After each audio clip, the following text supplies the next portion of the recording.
Hormuz കടലിടുക്ക് Iran വീണ്ടും അടച്ചതോടെ മേഖലയിൽ സംഘർഷം രൂക്ഷം. ഇന്ത്യയുടേത് ഉൾപ്പെടെ 3 കപ്പലുകൾക്ക് നേരെ ഹോർമുസിലും ഒമാൻ സമുദ്രത്തിലും ആക്രമണം നടന്നു. ഇസ്ലാമാബാദ് ചർച്ചയും ഇതോടെ അനിശ്ചിതത്വത്തിലായി. അമേരിക്ക കൈമാറിയ പുതിയ നിർദ്ദേശം പരിശോധിച്ചു വരുന്നതായി ഇറാൻ അറിയിച്ചു. അതിനിടെ ലബനാനിൽ വെടിനിർത്തൽ ലംഘിച്ച് ഇസ്രായേൽ ആക്രമണം നടത്തി. അജ്ഞാത സംഘം നടത്തിയ ആക്രമണത്തിൽ UN സമാധാന സേനയിലെ ഫ്രഞ്ച് സൈനികൻ കൊല്ലപ്പെട്ടു. സമാധാന സേനയ്ക്ക് നേരെ നടന്ന ആക്രമണത്തിൽ പങ്കില്ലെന്ന് ഹിസ്ബുള്ള അറിയിച്ചു.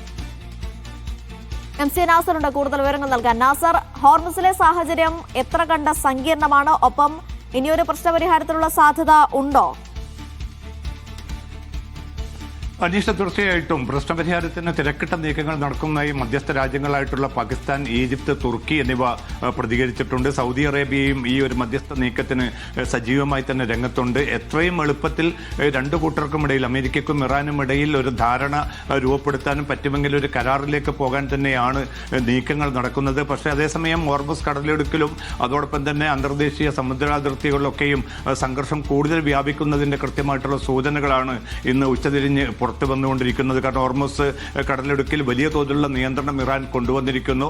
ഇറാന്റെ അനുമതി കൂടാതെ ഒരു കപ്പലും ഹോർമുസിലൂടെ കടന്നു പോകാത്തൊരു സാഹചര്യം തന്നെയാണ് വീണ്ടും രൂപപ്പെട്ടിരിക്കുന്നത്. അതുമാത്രമല്ല, 2 കപ്പലുകൾക്ക്, ഇന്ത്യൻ കപ്പലുകൾക്ക് നേരെയാണ് ആക്രമണം നടന്നത്. ഇതുമായി ബന്ധപ്പെട്ട് ഇന്ത്യ കടുത്ത പ്രതിഷേധം ഇറാൻ അറിയിച്ചതായിട്ടുള്ള റിപ്പോർട്ടുകൾ പുറത്തു വരുന്നുണ്ട്. അതോടൊപ്പം തന്നെ ഒമാൻ സമുദ്രാതിർത്തിയിലും ഒരു കപ്പലിന് നേരെ ആക്രമണം നടക്കുകയും ആ കപ്പലിന് വലിയ തോതിലുള്ള നാശനഷ്ടങ്ങൾ നേരിട്ടതായിട്ടുള്ള റിപ്പോർട്ടുകൾ കൂടി പുറത്തു വരുന്നുണ്ട്. ഈ മാസം 22-നാണ് ഇപ്പം വെടിനിർത്തലിന്റെ ഒരാഴ്ച ആ കാലാവധി അവസാനിക്കാൻ പോകുന്നത്.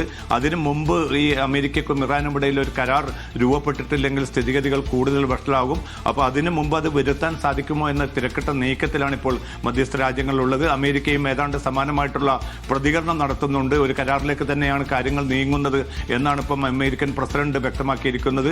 ബ്ലാക്ക് മെയിൽ ചെയ്തുകൊണ്ട് അമേരിക്കയെ മുട്ടുമുടപ്പിക്കാമെന്ന് ആരും കരുതേണ്ടതില്ല എന്ന് കൂടി ട്രംപ് മുന്നറിയിപ്പ് നൽകിയിട്ടുണ്ട്. അതേസമയം ഈ കപ്പൽ പാതയിൽ തങ്ങളുടെ സർവാധികാരം പ്രയോജനപ്പെടുത്തും, അതിലൂടെ പോകുന്ന കപ്പലുകളിൽ നിന്ന് പ്രത്യേക ഫീസ് ഈടാക്കും എന്നതുൾപ്പെടെയുള്ള നീക്കങ്ങളുമായി ഇറാനും കടുത്ത നിലപാടിൽ തന്നെ രംഗത്ത് നിലയുറപ്പിച്ചിരിക്കുകയാണ്. അനീഷ, ഏതായാലും വീണ്ടും വെടിനിർത്തൽ നിർദ്ദേശങ്ങൾ ഉൾപ്പെടെ പാളുന്ന കാഴ്ചയാണ് ഹോർമുസിൽ ഉൾപ്പെടെ കാണുന്നത്. വിവരങ്ങൾ നൽകിയത് MC നാസർ.